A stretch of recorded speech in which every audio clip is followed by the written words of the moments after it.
Okay, we are back in session. Before we get into the next item before is P356, I think you have some comments you'd like to Well, I think let's get a motion to come back into session. Oh, we got to have a motion. Okay, I motion that we come back into session. One A second. Second. All in favor? Aye. No, so you can move forward, and then we can. And then take you it. Yeah. make that. All righty, so we have three ordinances before us. The first one is P356, ordinance associated with fast food restaurants. An ordinance amending section 140-24, 140-128, and 140-152 of the Ocean View Land Use Development Code by defining various types of fast food restaurants, adding them to the table of permitted uses as special exceptions in certain zoning districts, adding development standards for each and amending section 140-121 to add surgical centers for renumbering purposes only. So that's the first ordinance of three before us. The second is amending section 140-59E1 of the Ocean View Use and Development Code by adding fast food restaurants with drive-through, and fast food restaurants with drive-in as uses to the required off-street parking spaces chart, revising the number of off-street parking spaces required for restaurants, and establishing the number of off-street parking spaces required for restaurants, and establishing the number of off-street parking spaces required for the aforementioned types of fast food restaurants. Now that's ordinance number 2. The third ordinance before us is amending section 140-65 of the Ocean View Land Use and Development Code by adding additional types of signs associated with fast food restaurants with drive-through and fast food restaurants with drive-in to the signs permitted in GB-1 and GB-2 zones. So those are the three ordinances before us. I think council has some procedural things she wants to outline. Thank you, Mr. Chair. So we have three ordinances before us this evening. Because these ordinances are related, we're going to address everything in one hearing. So we aren't going to have three separate hearings on each respective ordinance. We will be asking, however, that to the extent the planning and commission wishes to vote on any of these ordinances tonight in terms of recommending or not recommending them to the council, that we address each ordinance separately. Right. All right. And at this time, I'd like to swear in the department head, Kenneth Simino, the town engineer, James Lober, and the town clerk. Sirs and lady, do you swear to tell the truth before this commission today? I do. All right, for the record, everyone said they did. That's all I have at this time, and I guess we can move over to, Mr. Semino? yes. All righty, so at this point, I'll turn it over to Mr. Semino. Thank you. Considering that we're here in front of you folks again, we thought we should go through the history of where we've been so that everyone is abreast of the process. The original ordinance addressing the fast food restaurant was introduced by town council at a public meeting on February 11th, 2025. Public notice in the Coastal Point for the Planning and Zoning meeting published February 28th, 2025. Planning and Zoning Commission was held. Another public meeting, March 20th, 2025. Notice in the Coastal Point for Town Council public hearings, published March 21st, 2025. Town Council's first reading, again in public in front of the town citizens, April 8th, 2025. Town Council second reading, canceled May 12th, 2025.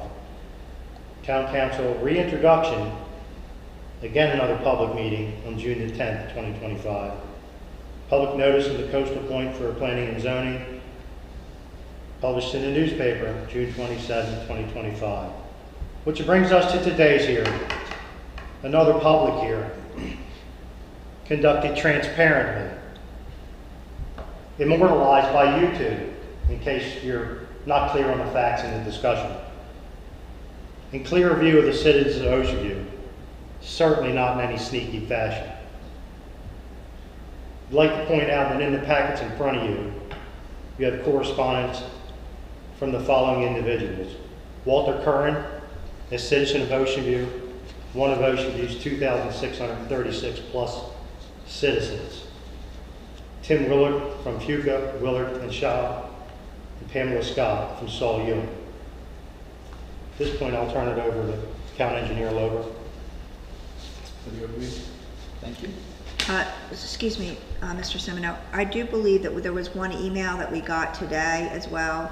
Yes, we did receive public comments electronically today from someone that will not be able to attend the meeting.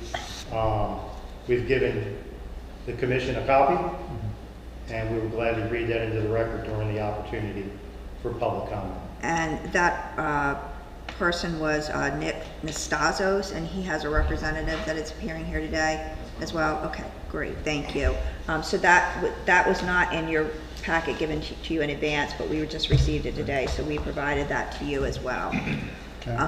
And I'd just like to note, Mr. Semino, for the record, that the reading of the initial ordinance for the fast food restaurant ordinance was canceled. The second reading was canceled on May 12, 2025, because we did get comments from the public, and the planning department went back to address the ordinance and make some changes in response to some of the information that we had gotten at public hearings, both at the planning commission level and the council level. So that was why it did not go forward for a vote. When we decided to bring, after we made the changes, to bring it back to the planning commission for further evaluation and public comment. Okay. Mr. Lober. Thank you. An ordinance to amend the Land Use and Development Code addressing fast food restaurants was introduced on January 14, 2025 during the town council meeting. That ordinance was previously considered by this commission on March 20, 2025. Since that time, in response to public comment and internal consideration, the ordinance has been changed. Given the substantive changes, the revised ordinance is being brought to the commission again. Also, the department has determined that two complementary ordinances addressing signage and parking are required to be put forward in conjunction with the original ordinance. Section 140-132B of the Town Code requires the Planning and Zoning Commission to review and recommend to the Town Council on all such amendments. The department offers the following overview for context. Regarding the fast food ordinance, fast food restaurants are permitted in MXPC, GB1, and GB2 zoning by special exception. However, the code does not currently contain additional criteria, standards, or conditions guiding the development of fast food restaurants. The Land Use and Development Code was originally constructed with an outline of typical uses, including reservations for some, with the intent to establish language specific to each use moving forward. Numerous recent inquiries from property owners and potential developers have brought fast food establishments to our attention, and it will be in the best interest of the town and its residents to incorporate language directing the development of such establishments. This ordinance amends the definition of a fast food restaurant and sets forth standards for the use as a special exception in general business districts and in the MXPC zone. It also adds and defines fast food restaurants with drive-through, as well as fast food restaurants with drive-in, to the table of permitted uses as uses requiring special exceptions in the general business districts, and sets forth standards for each. It also amends section 140-121 to consolidate medical uses for renumbering purposes only. Since the original ordinance was heard on March 20, 2025, changes have been made to screening requirements, fence heights, traffic analysis requirements, signage limitations, location and access requirements with regard to street size, and allowances were made for overhead clearance warnings and roof structures over drive-in parking. Regarding the parking ordinance, the current parking requirements for restaurants do not include the categories of fast food with drive-through, or fast food with drive-in. Calculation for restaurants is a generic calculation based on the entire area of the restaurant use and although outdoor seating has always been interpreted to require parking at the same rate as the indoor portion of the restaurant, it has never been expressly listed. This ordinance adds the categories for the various types of fast food. It revises the requirement to be based on the floor area dedicated to patron use, plus spaces for employees in lieu of the generic area calculation. It also specifically states that outdoor seating counts towards patron use area. Finally, the requirement for fast food with drive-through and drive-in includes a reduced area multiplier to account for business being conducted that will not require parking. Regarding the sign ordinance, although the current regulations governing signs are sufficient to provide for signage associated with restaurants, including fast food, they do not include categories for fast food with drive-through or fast food with drive-in and the specific types of signs associated with those uses. This ordinance adds categories for fast food with drive-through and fast food with drive-in, which include pre-order boards, order boards, and canopies and regulations governing each. All right, thank you. All right, any questions to Mr. Lober or Mr. Semino at this point? All righty. Well, I guess we'll open it up to the public floor. Yes, sir. Please come forward and state your name and address. Good afternoon. My name is Victor Blattner, and the address is 9919 Coastal Highway, Ocean City. And I'm just here on behalf of Dunkin', and I wanted to thank the town for its work to craft the ordinance. I'm having a little bit of difficulty. Can you pull, are you getting this on the mic? Okay, all right, just want to make sure, you're speaking into your mic. You're really tall. Yeah, sorry. Yeah. Anyway, I'm here on behalf of Dunkin', and I wanted to thank the town for its work to craft the ordinance, and I wanted to voice my support at the same time. We do feel that the ordinance as proposed is, it strikes a good balance between addressing the public concerns as well as welcoming Dunkin' to the town. And last but not least, we feel that, again, the ordinance as drafted would allow us, Dunkin' Donuts, to operate here with a drive-thru. So that's all. Thank you. Any questions? Thank you. Any questions, gentlemen? So, just to be clear, you stated that you feel that the proposed ordinance is sufficient for you to... Exactly. Okay, all right, thank you. Yeah. Definitely. All right, Mr. Curran.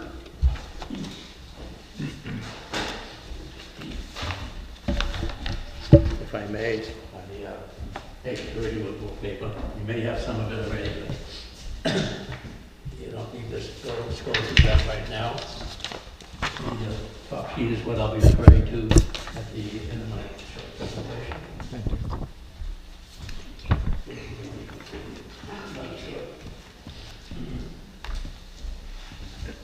My name is Walter Curran. I live at 179 October Glory Ave in Ocean View. I asked questions about the initial ordinance language, and when the questions were answered, and they were very quickly and very well by Mr. Semino, I provided what I believe to be some crystal clear rebuttals and what I thought was a lack of logic and neutrality on the town's part. The language of the second proposed ordinance before you now made some adjustments, some of which were good, and then came up with a separate ordinance for parking and signage. Okay, now I absolutely understand the need for signage because there's nothing, it's a unique situation to have drive-through signage as opposed to normal restaurants. But there already existed an off-street parking code, so I felt there was no need for another one. The new proposed ordinance is much more restrictive than the old parking code. And the town says in the language where it's highlighted that it applies to all new restaurants. Well, the fact of the matter is there are no proposed new restaurants except for the subject property and the section of Route 26 and Woodland Ave. And 26 is the business district, that's our master plan. There's really only 3 pieces of undeveloped property and 26 large enough to build a restaurant on. And even if all 3 sites were developed as restaurants, this ordinance immediately puts them at a cost disadvantage to the additional parking requirements. So you're automatically starting to build a difference between who is here and anybody who comes in new in terms of additional costs. I'm not just talking about everyday inflation stuff. Bear with me a second, please. Initially, the town cited traffic congestion on Route 26 as the reason for the 180-foot-long car stack lane demanded in Section C3. And I pointed out at that time that they were limiting, that from my perspective, the reason they were doing that, because they were limiting access only from 26, not allowing access from town right-of-ways. They changed that and allowed access through town right-of-way streets. Yet in Section C3, they still demand the 180-foot-long car stack lane, which from my perspective, there's no logical reason to do so now because you keep coming off 26. And as far as congestion on 26, anybody who lives here in the summertime know it's there, it gets worse every year, and one restaurant is not going to be the creator of log jams on 26. In Section B1 and B2, they have restrictive language regarding sidewalks, crossings, and pedestrian ways that could disrupt pedestrian circulation within a concentration of retail activity, and now required a traffic impact study prepared by a Delaware registered engineer with prior expertise in that field. My rebuttal to that is twofold. First, there's no sidewalk on the east side of Woodland Ave, so there's no possible disruption to pedestrian traffic. Furthermore, that stretch of sidewalk on Route 26, directly in front of the property, I believe has been in place since 2011 or close to that. I go up and down 26 all the time and I ride my bike. And in all that time, I have not seen a single pedestrian walking on that stretch of sidewalk. It's just, nobody goes there, nobody walks there. Maybe later, if more sidewalks are built, it might happen. But it's a non-issue now. Second, I feel that if traffic studies have been conducted in the past for any businesses having access from a town right away, then by all means, do the traffic study.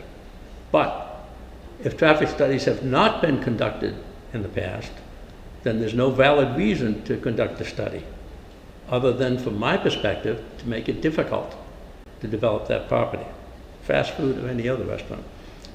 Another oddity in that particular clause is that the town also wants a, quote, administrative official to set the conditions of the traffic study. Well, if you're hiring an experienced engineer whose expertise you are paying for and relying on, then why do you have to have a town, quote, administrative official, close quote, set the rules? Makes no sense to me whatsoever. In Section B3, for no apparent reason, they've raised the height of the wall/fence from 6 feet to 8 feet. It was their proposal is a minimum of 6 feet. So I see no reason to change it, add an additional 2 feet. Also in Section B3, they're insisting on a buffer strip 20 feet wide when every other property, regardless of type of business, only has a buffer of 15 feet. In the original language, they had some language in there about 30 feet too. That went away. That was good. But there's absolutely no reason whatsoever to have anything more than 15 feet. It can't be because of the view, because the fence takes care of that for abutting property. And it can't be for the noise, because I, in quite detail, debunked the town's arguments about noise at the ordering board. Today's cars are quiet. Most of them shut off automatically when idling, and electric cars make no noise. The driver is in the soundproof box, his car, and he's facing away from the abutting property. So the only possible reason for the 20-foot buffer is to make it more difficult to physically build a drive-through business on the property. Section B5 prohibits any business on the property from sharing a dumpster facility with any other business on that property. Now, just what that abutting neighbor really wants, right? 2 dumpsters instead of 1 on the property right next door to them. Every developed property that I've seen that has multiple business on it has a joint use dumpster facility. It makes no sense whatsoever to have 2 dumpsters come in, 2 things, when one can serve who's ever on that property. Just look at any strip mall and you'll see that. So what does it mandate? Makes it harder to build a drive-through restaurant. Well, actually makes it harder to build anything on that property if you now have something that nobody else has to go by. Section B4 says the operating hours for a fast food restaurant are limited to 5 a.m. to 11 p.m. That's normal operating hours. But under Section C, fast food restaurant with drive-through, the operating hours for the drive-through portion are limited to 5 a.m. to 9 p.m. Anyone who has ever used a drive-through restaurant knows that the drive-through window is the part of the restaurant that gets the late-night business. The interior is usually open, not always, but usually, but the demand is at the drive-through. So there's no evident purpose of the operating hours restriction except to make it more difficult. In the fast food restaurant parking ordinance, and Section E of the proposed parking ordinance, in addition to one parking spot for each 50 square feet of floor area, the town added, including outdoor eating, and one parking space for each employee on the largest shift. And of course, this will apply to any new restaurant. I think I already addressed that. I've shown there are really no new restaurants on that strip. Route 26 at this point.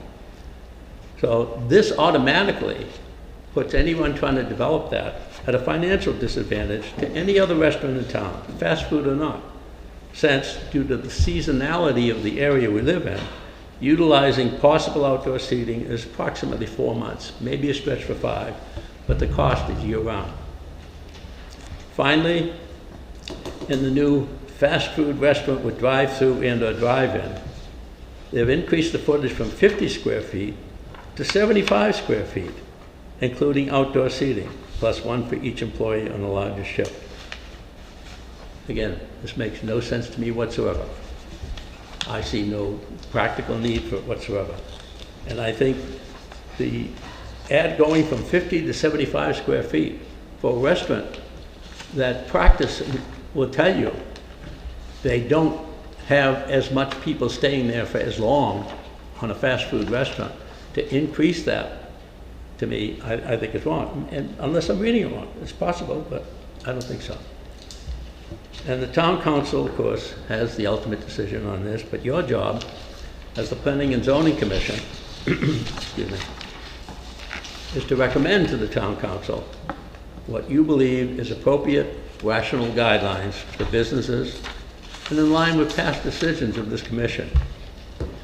Having spent 2 terms as mayor and a couple of years on the Planning and Zoning Commission, my personal goal was and still is to kind of bring the town out of the old days, the old ways. And I think, quite frankly, with the help of some really good council members in the past, we've done that. We've hired some fantastic people, one of whom is sitting here, who I hired, and one of the best decisions I ever made in my life. But things at this point in time make me think that there's something going on behind the scenes, because these changes aren't rational to good business. This isn't rational from my perspective to what the master plan is, and the fact that you want to bring business in, and everybody says they do, but the rules seem to be quite biased against a fast food restaurant. But for the record, I want to make it clear that I am not criticizing the town staff. I say, having hired a few of them and worked very closely with most of them, I know how hard they work and how dedicated to the job they are. To me, this is an issue of policy, and I'd like to see the town not abandon the track of practicality. At the top of the papers I handed you is a sheet titled Fast Food Restaurants Ordinance Recommendation. That covers all the points I've discussed today. And I ask you that if you're going to pass this ordinance, all 3 of them combined the way they are, that you make that part of the structure of the passing, because those comments are all what I have addressed here. So thank you for your time and patience. Any questions? Thank you. Any questions? All right. All right, any other? Yes. My name is Rick Lawrence. I'm with Atlantic Promenade LLC, the owners of the property from 72 to 80 Atlantic Avenue. First of all, I wanted to just mention we're grateful for the revisiting of this ordinance. And because our perception was the way that we got noticed the first time, since it seemed to be targeted at our particular parcel, we felt it potentially set a chilling effect to any property owner in this town. But with that said, as far as we believe, there are 4 points of this proposed ordinance that merit reconsideration. Some of it reiterates what Walt just addressed. One was in section B2, the idea that an administrative official shall determine what level of analysis is required for the traffic study. We feel that is potentially too subjective, and that anytime you have subjectivity in an ordinance like this, it's there is potential for throttling down or abuse of judgment. Fortunately, this town is blessed to have a planning and zoning official like Ken, who is, a fair guy and well known for his professionalism. But what if Ken goes? Then we'd be at the mercy of whoever takes his place. The next point has to do with B3. B3 is the idea of an 8-foot fence along with a 20-foot wide planting strip. We feel that by increasing the required fence height from 6 to 8 feet and would mitigate the need to increase the planting strip to 20 feet from the current 15. That seems like it's a belt and suspenders approach. The 8-foot fence certainly would mitigate anything that the need for the extra 5 feet of a planting strip. The next point is B5, and that is the sharing of dumpster facilities. Because let's say within the same project, you have an ice cream shop with a drive-through, and adjacent to that, you have a weight loss clinic. They should be able to use the same dumpster facility. It seems like, what is the rationale behind that? One would think it's just another obstacle instead of to chew up more property for another dumpster area. There is no other practical application that we can see, because in another area, we own a shopping center that there are 6 different businesses, and they share a complete dumpster complex with 2 dumpsters and 2 8-yard dumpsters. So this didn't make any sense. The 4th item is section C7, and that's regarding the stacking. Initially, we believed the stacking requirement was 100 feet. This increases it to 180. Our feeling is that was excessive, in so much that it's almost as though it was designed to preclude any kind of drive-through on this particular parcel, since there are no other viable parcels in Ocean View for this kind of business. So we would advocate to go back to the 100-foot minimum, and when a plan comes before this board or the other board, at that point, it could be addressed. Or if by the traffic engineer's study, it is decided that more is needed, that's reasonable. This seems like a high initial threshold, and that's why we'd be asking for your reconsideration. And that's it. That's all I have to say. All right. Thank you. All right. Any comments on that presentation? If it's concerned about the traffic engineering study, has one been done? No traffic engineering studies have been done. We are not here talking about any specific property or any specific project. We're here talking about the general language included in the technical merits of this ordinance. So there hasn't been one? Has not. I would also like to add that while we appreciate the commentary from the 2 gentlemen in the office about traffic studies and queue lanes and stacking. Neither one of those gentlemen are professional traffic engineers. They are not transportation officials. It is strictly their opinion. So, to that, can you give a little insight, Jim and Jill and Ken, to the extent you guys are, I don't really care who answers this, kind of where these ordinance came from? And kind of, I mean, you didn't make this up, so how did you arrive at this version of these ordinances? So, to be honest, the first thing we do is we're not going to recreate the wheel, right? There are ordinances addressing these types of uses all over the country. So what we did is we pulled some examples from local jurisdictions, from jurisdictions afar, from the federal government, and we sort of collected everything to see what the industry standard was, and see what we thought made sense in that framework. So that's where we started. And then we started to collect the things and sift through and filter out the ones that we really liked, the ones that we thought were appropriate, addressed the things that we were concerned about specifically here in Ocean View. And we cobbled together a list of requirements. At the end of the day, it's going to be what you guys think is appropriate, what town council approves, right? These are our opinions. These are what we think are appropriate for what we consider to be the intensity levels of these uses. Okay? And did you refer to any types of treatises or? Yeah, we borrowed language from codes in Delaware. We borrowed language from codes in Maryland. We borrowed language from the code of the Department of Defense because we had some specific requirements that they listed that we enjoyed. We found a study in North Carolina, eight counties within the Raleigh region of North Carolina did an analysis of stacking lengths and their specific uses there. And we took some guidance from that.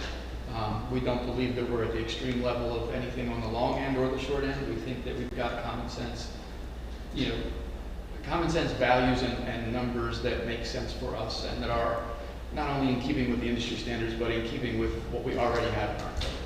And did you have any specific property in the town of Ocean View that we were contemplating when you were drafting these ordinances? We absolutely did not. These ordinances apply to everything, everywhere that these uses are allowed to be. So within MXPCs and within the GB1 zone.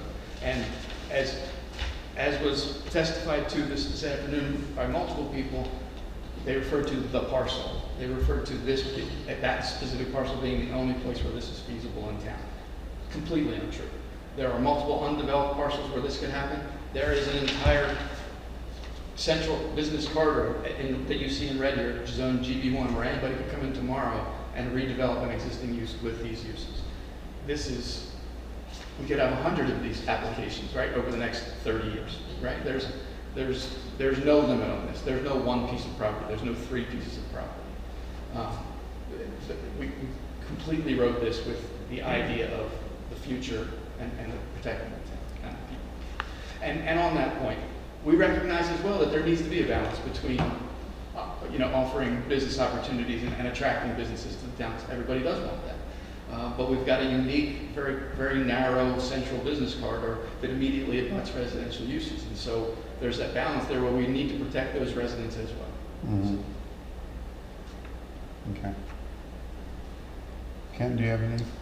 I would like to hit a couple of points because I just want to make sure that we understand. Is that okay? Yes, Okay. please. All right. I want you to address some of the things that were addressed in the testimony. Okay, so the parking calculation, we did not increase it. The language may be just confusing, but the current calculation for restaurants takes into account all of the gross floor area of a restaurant building. So you walk in the door, you're standing in the vestibule, you go use the bathroom, there's storage, there's the kitchen. That entire area applies to your parking requirement right now. What we've decided to do with this is we've changed that parking requirement to be patron area use only, seating, outdoor seating, bar area. And then we added a requirement specifically for the number of the employees. So could it be more? Maybe. Could it be less? Absolutely. We think it's probably about a balance, but at the end of the day, it's a more accurate depiction of what's going on the site.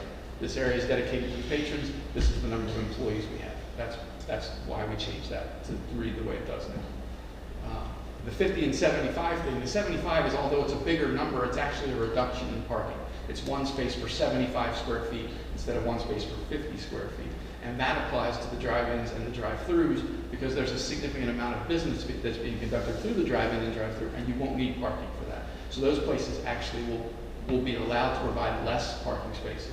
than traditional restaurants or fast foods without those instances of drive-through or drive. So they're gonna need less parking spaces. They're going to need less. The 75 means less, right? Okay. All right, let's see. The traffic studies and the administrative officials setting the scope. It's an absolute industry standard that, of course, traffic engineers know how to do studies. They know what things are important to study. They know what numbers to collect and what measurements to take and create those studies. But what needs to be conducted and what needs to be determined at the outset of every traffic impact study that's ever done is the scope. And it's called, for DelDOT, they call it a scoping meeting. Here we've just decided to call it, we would set the scope. But what needs to be considered is how far down each road do you go? How many intersections out do you count? Are you considering just this side of the access because it's not appropriate on the other side? Or do we need to go to the other side as well? So that meeting is an industry standard meeting that's held between the applicant, their traffic engineer, and the jurisdiction to determine what the scope of that study is. Once that scope is determined, we step back, professionals who know what they're doing do the study. So the scope could say you don't need to do a traffic study, or in this particular case, because of a study would be warranted. Exactly. And to what extent? Exactly, yes. And we currently do that now for all our properties, residential Yes. or commercial new properties. And we've done that in the 7 years I've been here.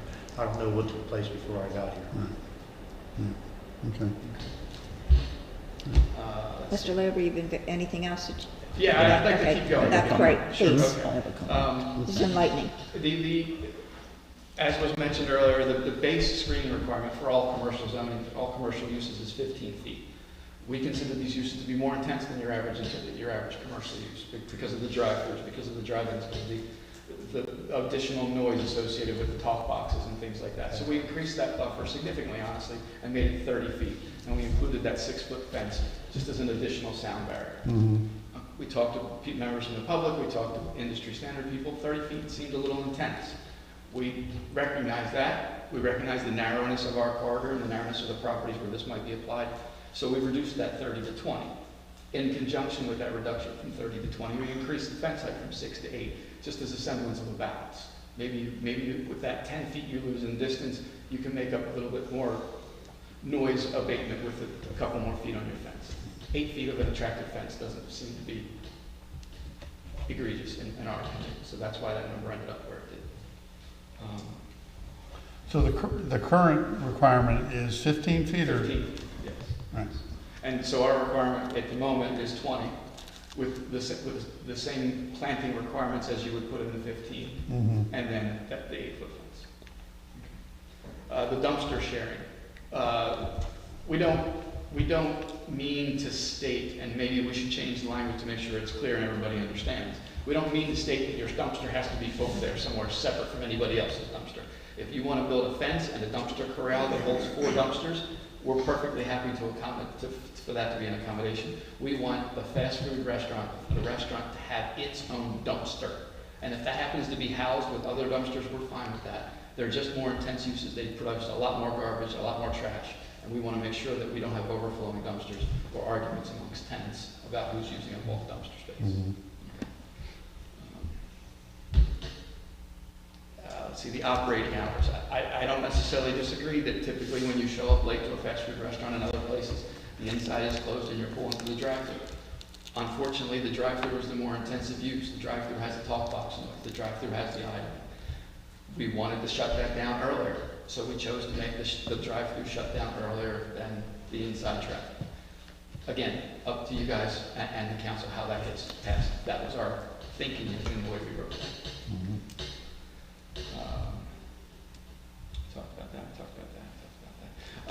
We talked about the stacking. I think I've hit everything that was important to me. How about you? Yeah, that's why I've covered it. All right. So again, if you have any questions, I'm happy. How did you go from 100 to 180? That seems like a I'm big sorry, I jump. should have said that. It was never 100. It's been 180 since we wrote it the first time. Oh, really? Yeah, 100 is not sufficient in our opinion.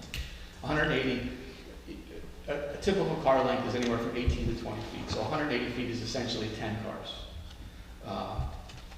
That seems to be about the industry standard for an intense drive-through use is about 10 cars. 100 feet is significantly less. The Newcastle County's requirement is it adds up to 180 feet, but you can have 6 cars, have to be unique in the drive-through lane, and then you can have 4 that are allowed to block parking.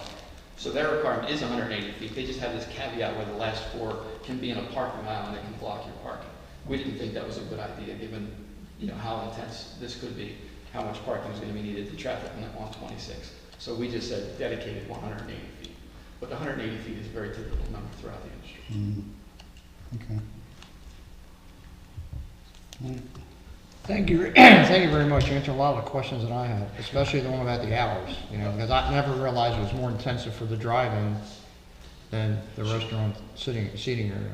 Plus, plus the dumpster, a lot of the questions that I had. You just answered all of it. Thank you very much. All right. Ken, you had a comment? Yeah, Question? just a general comment. I'm a little concerned that anybody could feel that this town or the planning and zoning staff would be deliberately trying to harm a particular, developer or property owner or whatever. I've been working with Ken and his staff for maybe 6 years now, and it's not a behavior that I've seen. So I think they're trying to do the right thing for the town. I think that it's not always something that everybody's going to agree with. That's my speech. Okay. All righty. So we've got a couple of options tonight, gentlemen. You can, we're gonna have to vote on each one of these separately. If you can vote to recommend them to the council. You can vote to recommend them to the council with certain revisions. You can recommend for the council to not accept them. You can, if you chose to table this to the next meeting and make a make a decision at a later meeting. Those are your 4 options. Okay. All righty. I'm sorry. Jim, do you think we should clean up the language about the dumpster? Let me read it real quick. I guess if there's- For the record, that was our planning department, part of our planning department questioning that. So Jim, that is on 140-128B. If you look around at lines 77, 78, and 79. Yeah. But maybe we should remove the word facilities and just say such uses shall not share dumpsters. So that would be a minor change to the language that we should make it. So you'd have one corral area. You could which have one corral area. could have Right. Yeah. be built to. So with restaurants, do they require, I noticed that, there was wording that you can't put a grease External. collection in the ground? So, You can have them in the ground. You can't have them above ground outside. If they have a grease trap below grade in the parking lot, Right. so they have some outlet to that, that's fine. Right. We don't want to see your. so should that be a town requirement, or is that automatic where they're gonna have a grease? The grease trap, they're required by other laws, other requirements, other codes Okay. throughout the state to have grease traps. Okay. So what I'm understanding then is the town engineer and the planning department are recommending that with respect to section 140-128B5 of the ordinance, which is on lines 77, 78, 79, if I'm reading this correctly, number 5 should read, so B5 should read, such uses shall not share dumpsters with an S within developments with multiple uses as the first line. Is that how you want it to read, Jim? Yes, and then the second sentence would say separate dumpsters shall be provided for such uses. So we're just essentially Striking the word striking the word facilities, facilities and pluralizing dumpsters. Dumpsters. Yes. So But then that would be the It's one. in all 3, so we would need to do. It would be in all 3. It's in all 3 types of fast food All right, restaurants. so we're gonna strike facilities. So it would occur in section, It's B5, C,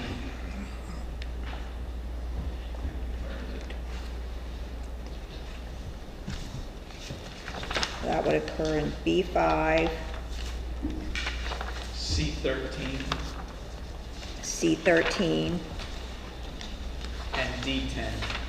and D10. So that language that we just quoted would change in those three sections. But otherwise, the recommendation is for the ordinance to remain the same. On our end, yes.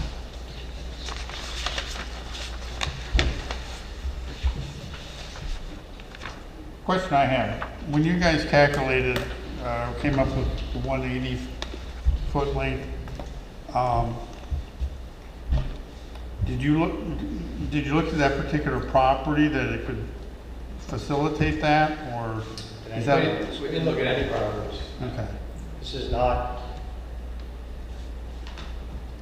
central to any particular property in our commercial district along State Route 26.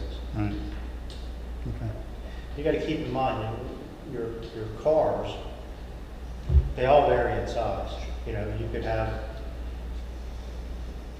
6 double cab pickup trucks getting coffee in the morning, along with a host of other vehicles, and they're certainly gonna be much longer than a small car or an SUV. So we think it's a very good balance. So I guess one of the concerns I have is that the entrance is going to be off of Woodland rather than off of 25th. This has nothing to do with any parcel, Oh. period. Let's get this out of our heads. Right.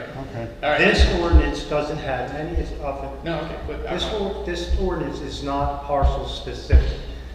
They're hung up on that we've targeted parcels of land that they're interested in. This is any parcel of land on Route 26 within the municipal boundaries of the town of Ocean View. Parcels that have existing buildings on them, parcels that are vacant. That's what this ordinance is for. And also, the language in here currently limits access, frontage and access from, these uses from arterials and collector streets, as determined by Delta. Route 26 is an arterial, Central is a collector, west, south of 26 is a collector. There are no other arterials or collectors in GB1 zone. So Woodland will not be allowed to have access. The property that we're talking about at the moment will not be allowed to take access from Woodland as per the current way this is written. Because Woodland is a But this town isn't local about a road. particular property. It's not about a particular property, but to answer your question about Woodland Avenue, it cannot take access from Woodland Avenue because it doesn't meet the way this is currently written. Woodland is a local road, a local. right, okay, all right. Alrighty, so we've addressed the question of the dumpsters. So, yeah, when we're going to address, if we're going to address each specific ordinance, again, we're Right. going to address each one separate. And if you're inclined to recommend any changes, you need to state what changes you're going to recommend. So, for instance, if you were going to recommend 140, 128 be moved to the council for approval, you would, and you're inclined to accept Mr. Lodeber's changes, the motion would be something like, I move that we recommend approval of the ordinance amending sections 14024, 140, 128, and read the ordinance, and then say, as amended in sections B5, CB, and D10, as set forth by the engineer Lober. Okay. All right. Well, do I have anyone want to put forth a motion on P359? I'm sorry, P356, which is amending section 140-24, 140-128, and 140-152.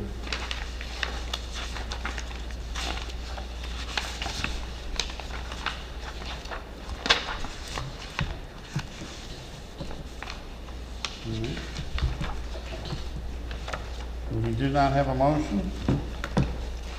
I don't have that sheet that you have. I think I know the other one. Well, maybe, wait. Agenda. Yeah, I left Yeah, the that agenda at should be in home. your left-hand side pocket. Yeah, I know, but I left it at home. Oh, Okay, so yeah, I can see it here, okay. Okay, so this so it is, starts right here. So, yeah, in the agenda, you'll see each of the three ordinances laid out. So we have Right. 1, 2, and 3. So we're gonna start with ordinance number 1. right, well, I was just asking because I left my agenda at Oh, home. yeah, no worries, no worries, no worries. So I'm using his. Yeah, Well, no okay, worries. but I have his. All right, so we're looking for a motion on section 140-24, 140-28, 140-52. 152. They need separate I'm sorry, motions? 152. So, no, Yeah, for this is one ordinance. Right, This is right, the that's what, second, yes. it's gonna be It's by gonna- the P number. It's gonna ordinance, well, actually, all of this is just P 356. Oh, okay, I'm sorry. All right, so, yeah, 356-1. So, okay. So this is gonna be on P 356-1. so there's three ordinances that are defined by the section numbers. Yes, you could say that you moved past P 356-1, amending sections 140, 124, 128, and 152. I don't see what she's talking about. Well, okay, Oh, here so, we go. Yeah. Excuse me. So that's P 356. This is gonna be P 536-1. This is P 356-2. This is P 356-3. Okay. Okay? okay. All right. So just another question is that the dumpster modification, that applies to P 356-1 Correct. and not the others? Correct. Okay. That dumpster modification applies to 3 sections And in that, Right. as was previously stated. as previously stated. You're right. I know, this is complicated. Okay, all right, so I would make a motion to support P 356-1, which applies to sections 140-24, 140-128, and 140-152, with the previously discussed modifications to the dumpsters. All righty. Do I have a second on that? Second that. Mark, you second that? All right, any discussion before we? No. Okay.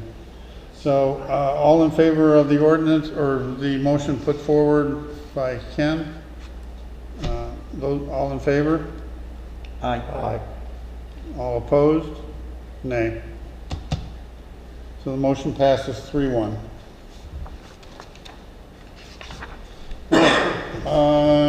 Now we're into, Excuse me, Chairman? I said 3-1. Who was the negative? I'm sorry? You said 3-1. You said no? I said no. Okay. I need to. Yeah, I'm sorry. I didn't hear you say no. Okay. All right, so the second one would be a motion for P P 356-2, 356-2. of which there are no No. submitted Correct. changes. All right, do I have a second for that motion? Second. All right, all in favor? Aye. All opposed? Nay.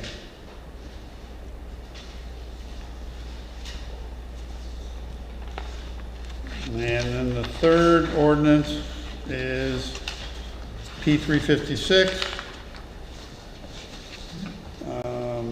-3, which has to do with signage. All those in, or do I have a second for, or do I Well, have a motion? we need a motion, we need a motion. I need a motion. Motion for an ordinance amending section 140-65 of the Ocean View Land Use and Development Code by adding additional types of signs associated with fast food restaurants with drive-through and fast food restaurants, drive-in to the signs permitted in GB-1 and GB-2 zones. I'll second.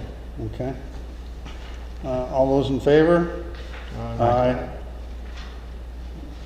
No nays. I'm sorry. It was four. Four. That was a double name. All right. So, I don't think we have any other business before us. So can I have a motion to adjourn? Motion to adjourn. Second? I'll second. All those in favor? Aye. We are adjourned.